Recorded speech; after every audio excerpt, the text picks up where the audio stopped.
So we have hemophilia, which is known as the royal disease because it was passed down from Queen Victoria to like the major ruling families of like Europe back in those days. And they mostly had hemophilia B. So we'll start with hemophilia A, which is known as classic hemophilia, and it's a deficiency in factor VIII. And then you have hemophilia B, which I talked about a little bit, and it's known as Christmas disease. It was named after Stephen Christmas, who was like the first patient to really have it. But like I said before, it was mainly like the most notable family to have it was the royal family from Queen Victoria. And then that's a deficiency in your factor IX. And you have hemophilia C, which is known as Rosenthal syndrome, and it's a deficiency in your plasma thromboplastin antecedent, so your PTA. Okay. So genetic defects and prevalences of the hemophilia A, B, and C. So hemophilia A and B are inherited through the X chromosome, and it's an autosomal recessive disease. So you need two copies of this this like defect so that it can, like you need two of them so it can show. So if you just have one copy of it, it won't really show, but you'll be a carrier of it. But if you have two of the copies, then that's when the disease will show. And yeah, if you have neither of the copies, then you're neither a carrier or affected. And so it's most common in males because it's X-linked. So if your mother has it, the son will most likely have it.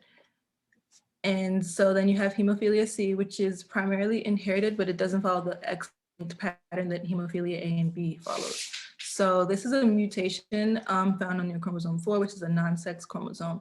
So it affects both females and males equally.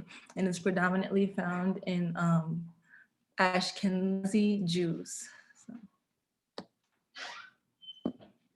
So the age of onset and presenting signs and symptoms. So hemophilia is usually diagnosed at an early age, so at the age of like 2.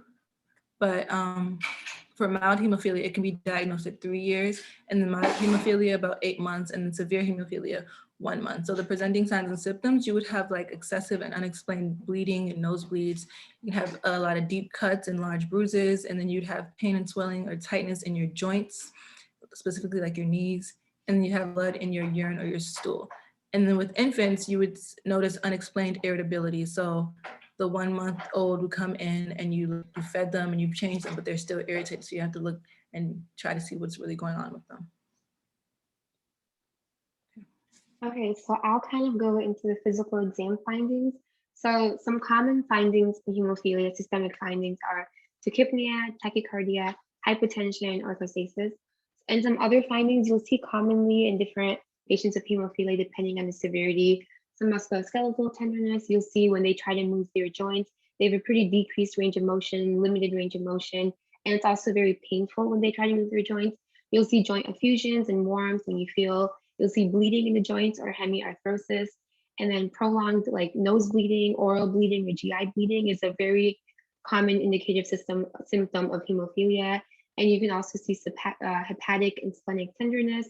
In severe cases, you'll see altered mental status and intracranial hemorrhage, and then you'll also see some meningismus.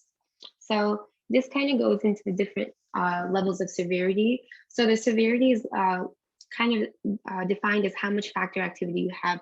So with patients in mild hemophilia, they'll have between greater than 5 to 40% factor activity, and they won't really know they have hemophilia until they start to hemorrhage after a major surgery or trauma. And then with patients with moderate hemophilia, they have factor levels 1 to 5, and that's any kind of mild to moderate trauma. And the patients with the severe hemophilia, that's when you kind of catch it early because they only have less than 1% factor activity, and they really, anything can cause them to bleed. So any kind of spontaneous activity will cause them to bleed. So some common special tests or physical exam findings. So generally patients with hemophilia, they'll have a pretty general physical appearance. Some certain things that you can pay attention to are the weight-bearing joints, signs of tenderness, bruising, bleeding, swelling, or deformities. And you can also look at their posture, noting how their joints are placed, how they're standing. And in severe hemophilia, they might have liver disease problems. So you can look for signs of liver failure, such as jaundice. And you can also, in patients who are HIV positive, you can look for any signs of infections. And then if your provider suspects a patient has hemophilia, the first thing they'll do is ask about family history because that's a major giveaway. And they can also order hemophilia testing, which includes a general physical exam, including the things I just mentioned, and then blood screening and clotting factor tests.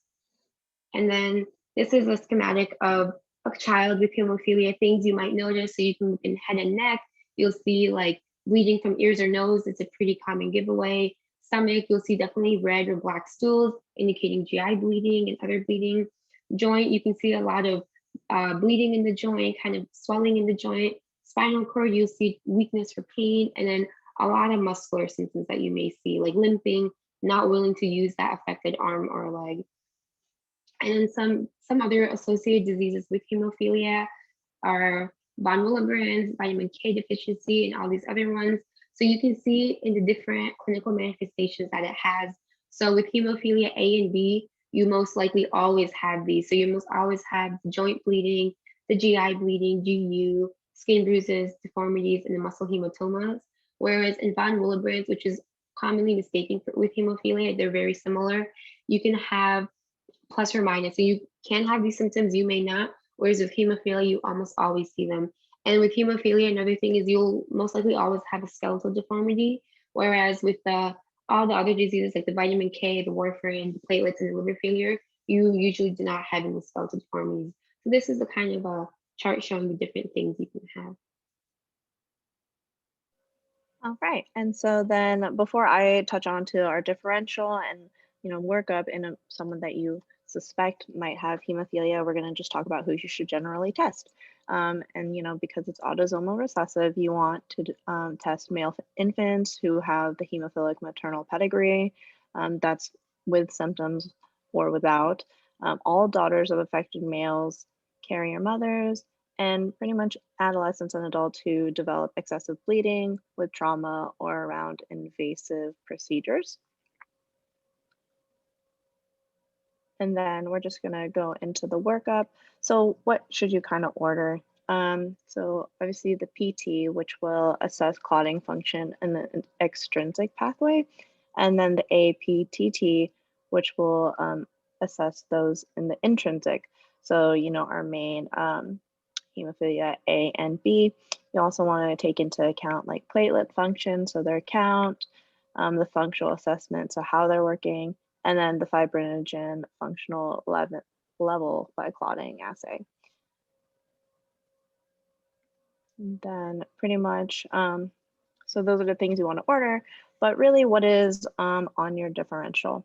So if you kind of look under the both prolonged, I would consider these to be in the differential, probably less likely for hemophilia. Generally, hemophilia A and B are only, you're going to see the PTT prolonged, but you should take into account liver disease, Warfarin effect, vitamin K, and DIC, because they all kind of function within the same system.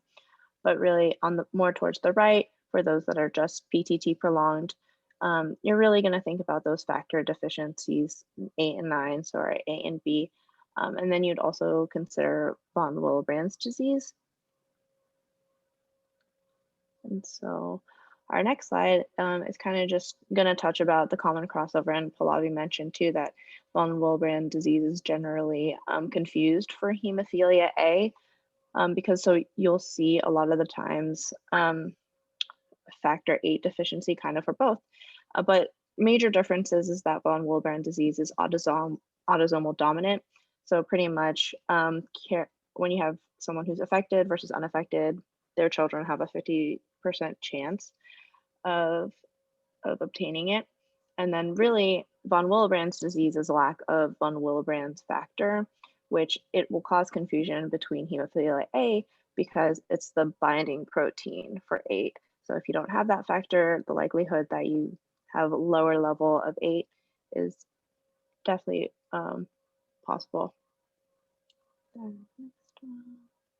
And so this is just a diagram that'll show you kind of the lab findings. So if you look at A and B, elevated PTT, and then the differences, is between which factor they're deficient in.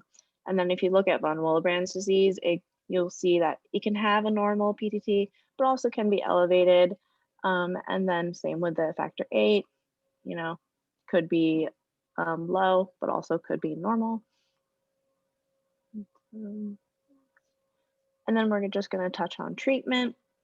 So pretty much the major treatment for hemophilia A in people that are minor, it's called desmopressin, which basically just stimulates the connection between von Willebrand's antigen and then factor VIII. And then in more moderate or severe cases or treatment for major bleeding, you're pretty much going to want to give that factor product. So it's just supplementing right away. It's not trying to produce the product itself. And then hemophilia B, it's explicitly only factor product because it doesn't need desmopressin because it doesn't have an issue with factor VIII. And then our last little tiny bit, this kind of goes off treatment, and this is just a little journal article that we read from the Society of Hematology Education.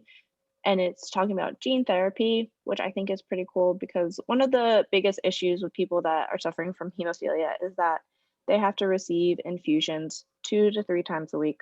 What you think about that, that's a lot of time and a lot of money. And when hemophilia affecting young children, they don't want to be in the hospital that much. So we need to come up with other options. And this is another option that's in development. But basically, it's using gene therapy to kind of establish more expression of factor VIII or factor IX. And this is done through something kind of cool. It's AAV vectors or adeno-associated viral vectors. And pretty much if you kind of look at this little graphic, you cleave kind of a portion of the virus and then put it in with the healthy gene, place it into the patient, and then your body will start to kind of express that gene. And what's cool about AAVs is that it's a virus that doesn't cause any disease state onto the patient. So pretty much there's no really bad outcomes. And this is in probably stage 3 clinical trials at this point. And hopefully within the next few years, we'll actually get it seen into place. And then if you want, there's a little YouTube video at the end. You can watch it in free time. It kind of explains AAVs more. And it's a cool little bit of science that is really up and coming. And so overall, that's our presentation on hemophilia and our resources. Thanks.